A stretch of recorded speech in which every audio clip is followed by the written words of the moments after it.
fantasy academia. Not dark academia, not light academia, or even just regular academia, I guess, but academia with a magical twist. Those are the books that I want to talk about today, and that is why I'm waving my wand at you. So fantasy academia is a fantasy subgenre where there is an element of academia or scholarship. So that might look like a university setting. It might look like a protagonist who is a scholar or a researcher. It might look like an academic library that stores the great wealth of knowledge surrounding magic in this world. It can take on a variety of different forms. Sometimes it's set in a historical period, sometimes it's set in our contemporary world, and sometimes it is set in an entirely fictional fantasy world. But whichever one it is, I'm willing to read it because I adore myself some fantasy academia. And maybe that is because I'm an academic, I'm a historian. I have spent a huge chunk of my life at this point in the academic world, and even though I'm no longer affiliated with a university, I'm still an active researcher every day as a writer, as a history and literature content creator, and I therefore love seeing those aspects of my life, I guess, reflected in the books I read, even if it doesn't necessarily look exactly the same, particularly when it allows me to laugh at the ridiculous of academia occasionally. And although I said we're not talking about dark academia or light academia in this video, some of the books I am going to talk about definitely like blur genres. They might be like fantasy dark academia, and I will talk about the sort of individual aspects of each book as I get to them. But if that sounds like your cup of tea, whether you've read a fantasy academia book in the past or are looking to try some for the first time, then I'm going to recommend a bunch of books that I love that I would consider fantasy academia. Now that does not include the popular magic school subgenre, which I would consider books set at primary or secondary schools and featuring typically child protagonists, although there are a ton of those I love. I'm looking at books again set like at college or university or following characters who are researchers, librarians or scholars, so a little bit more focus on the adult and the academic world later on in life, shall we say. So yeah, without further ado, let's get into the books. Alright, let's kick things off with one of my favourite recent releases in this subgenre, although given that we're on to book 3 now, I guess it's not as recent as it feels in my mind, and that is Emily Wilde's Encyclopedia of Fairies by Heather Fawcett. So this book is set in a sort of version of our historical past, so a kind of like faux historical setting, very very similar to 19th and early 20th century Britain, but in which the Oxbridge universities have a department dedicated to dryadology, aka the study of fairies.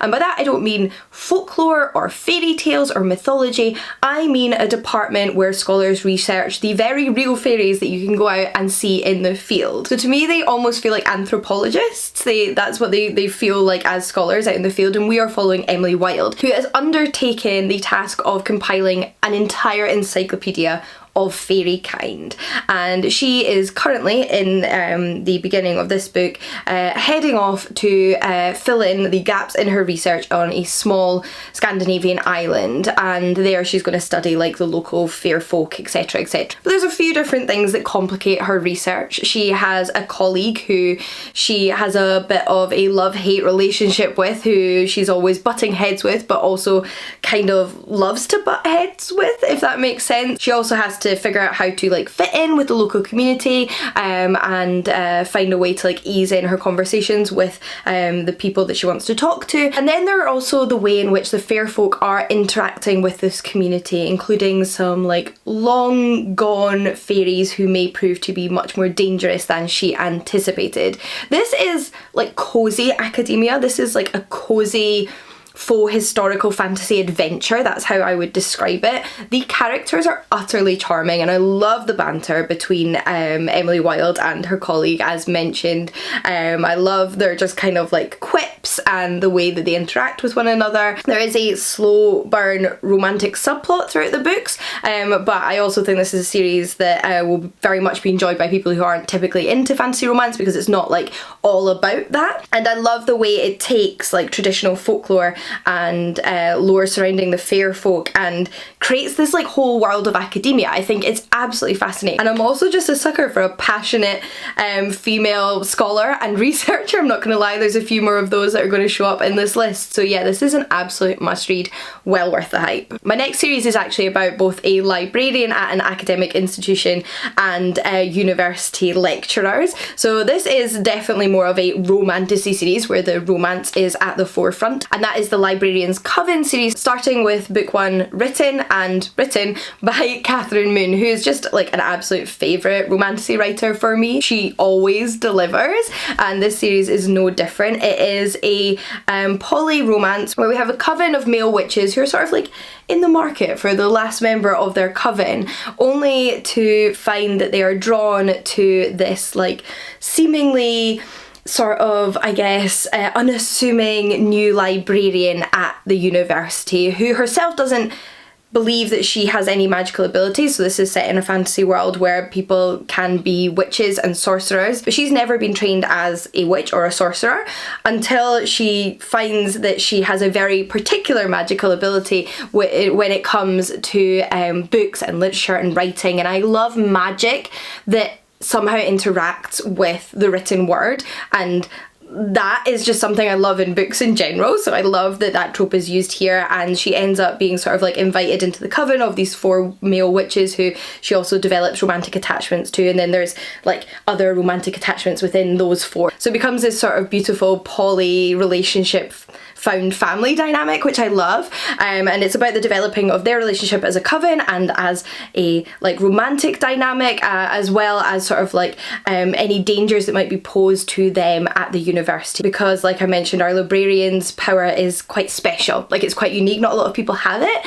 So there are people that would like to use it for nefarious purposes. For those who love their dark academia though, and want dark academia with a fantastical twist, then I thought I'd mention Academy of Liars by Alexis Henderson. Now above all else, I would actually categorise this as a horror novel, just a fantastical horror novel, and I adore Alexis Henderson's horror writing. She writes the most compelling like page-turner horror novels in like really compelling, intriguing worlds with very complex characters who are so like multifaceted and multi-layered, and for that reason make them all the more like enjoyable to read about. And in this book we're following Lennon, whose life from an outside perspective might look pretty perfect, but it's actually kind of all falling apart around her.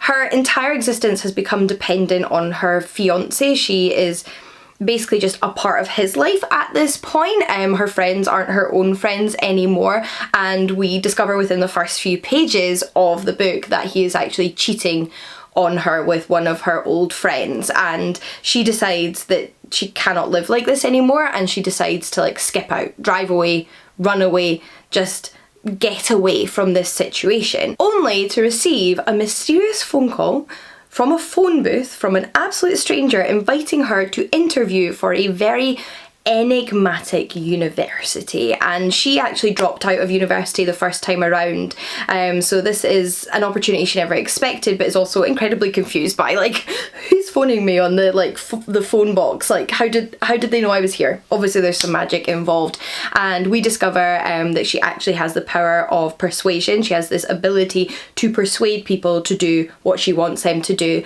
and making her the perfect candidate for what turns out to be a quite magical university setting. But of course this is a horror novel, it gets dark. I mean, that power in itself is a very dark power to hold, and a difficult power to hold, and we follow Lennon as she finds herself in this exciting yet dangerous new surroundings at this university. Alright, let's mix things up from dark academia to comedic fantasy. I want to next mention Equal Rights by Terry Pratchett.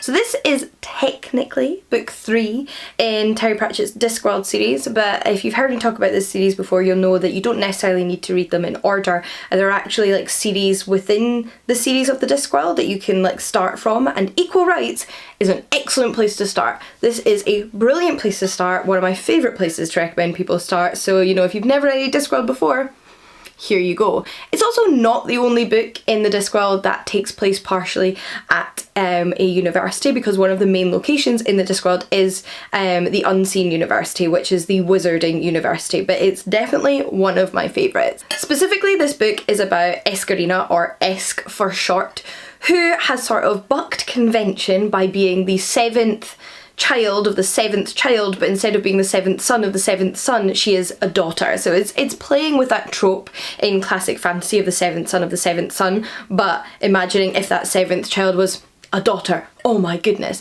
Because within this family, the 7th son of the 7th son is always a wizard. However, women aren't wizards in the Discworld. Until now, because Esk is gonna be the first, and it's about her journey to the Unseen University and sort of how that goes when she turns up there as a woman looking to become a wizard and train alongside the other wizards. As with all of Terry Pratchett's Discworld, there's a lot of satire in here. It parodies a lot of like classic fantasy tropes while still creating incredibly endearing characters who you can't help but root for and you become incredibly invested in. It's also laugh out loud funny, and I love the world building, and if you're looking to, like I said, get into Discworld, this is a great place to start. We then have a book which is typically classified, I think, as magic realism literary fiction, but I definitely think is adjacent to fantasy academia, and that is Pyrenees by Susanna Clarke. Now, this novel follows our narrator who is trapped inside these unending series of passages and rooms and halls.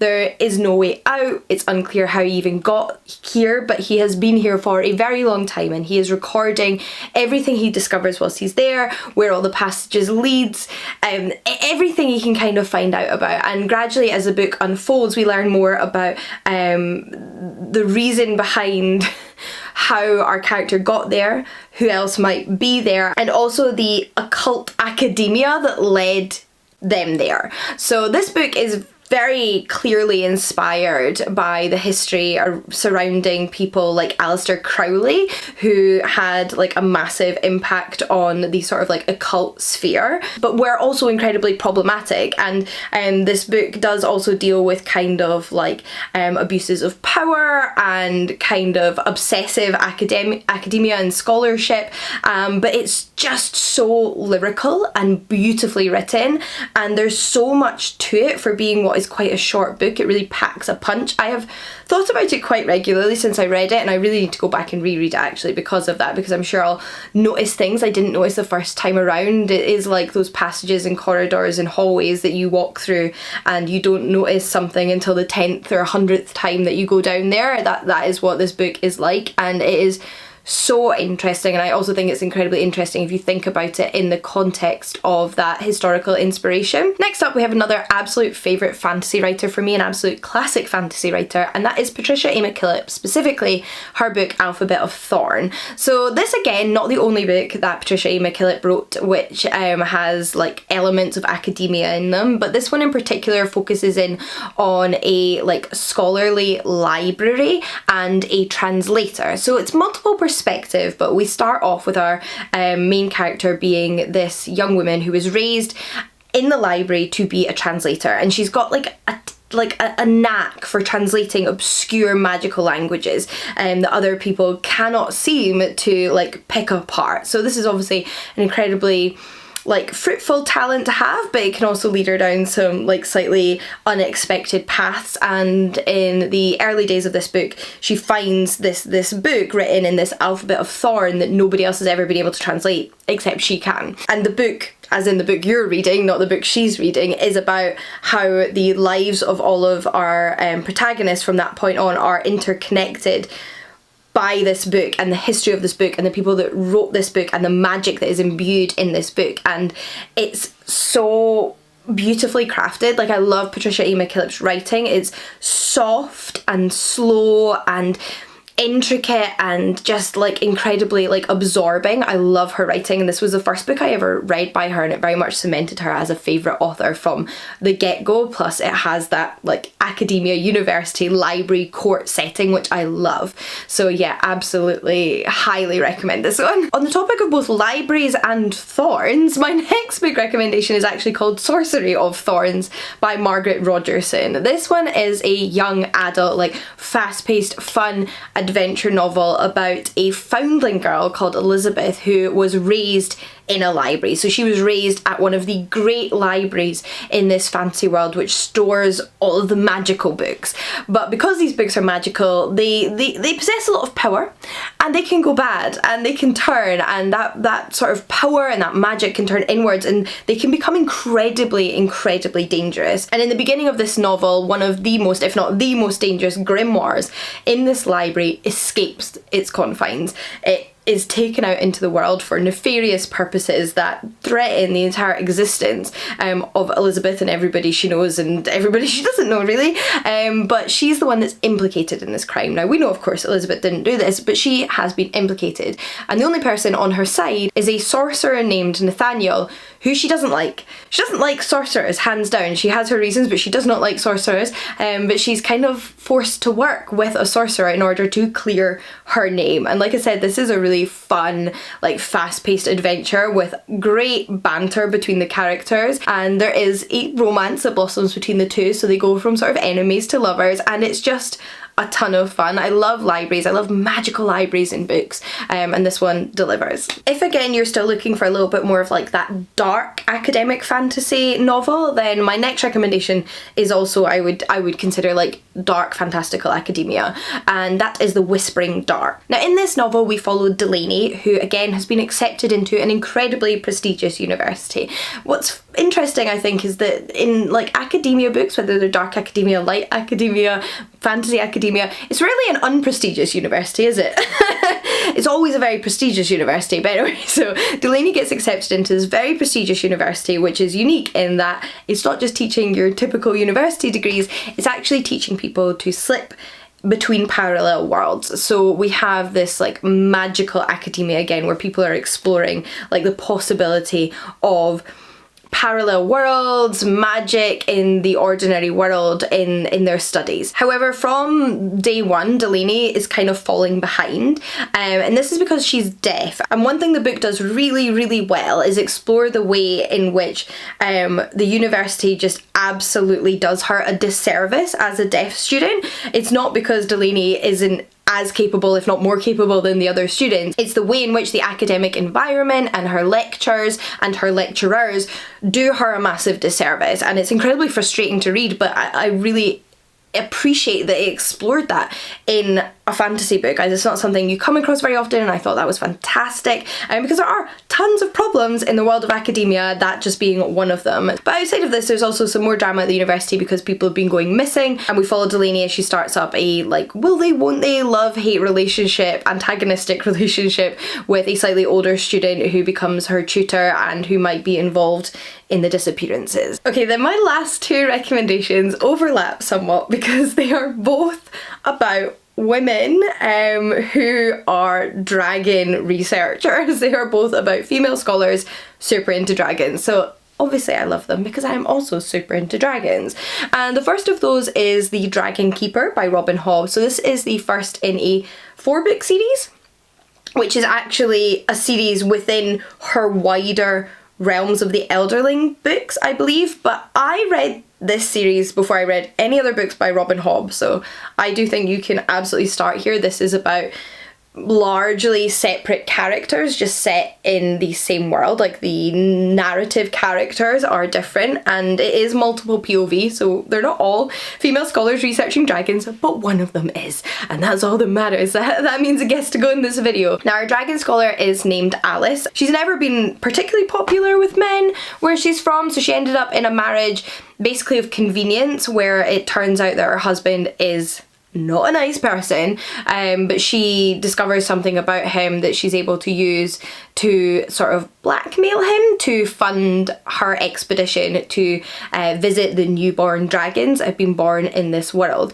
Only when she gets there, she discovers that these dragons are not like the dragons of old. They are very sickly, they do not have like the strength and power that's associated with dragons, and because of that, the local people of the Rainwilds, this is the Rainwild Chronicles, want rid of the dragons, and they send the dragons off to find a new home with dragon like sort of keepers and a bunch of people who work on the ships that will like sail along to find them a new home, and Alice decides to go with them. And of course, as I mentioned, this is multiple POVs, so we also follow some of the sailors, we follow some of the dragon keepers and the dragons themselves, and it's one of my favourite like fantasy series of all time. I love the way dragons are depicted in this book. I love seeing how they grow and change as the books progress, and I love what we learn about the world and how each character feels so rich and multi-layered even in a multiple POV book. Like very rarely do I read a multiple POV book where I love reading every single character, but I did in this series, so yeah, absolutely adored them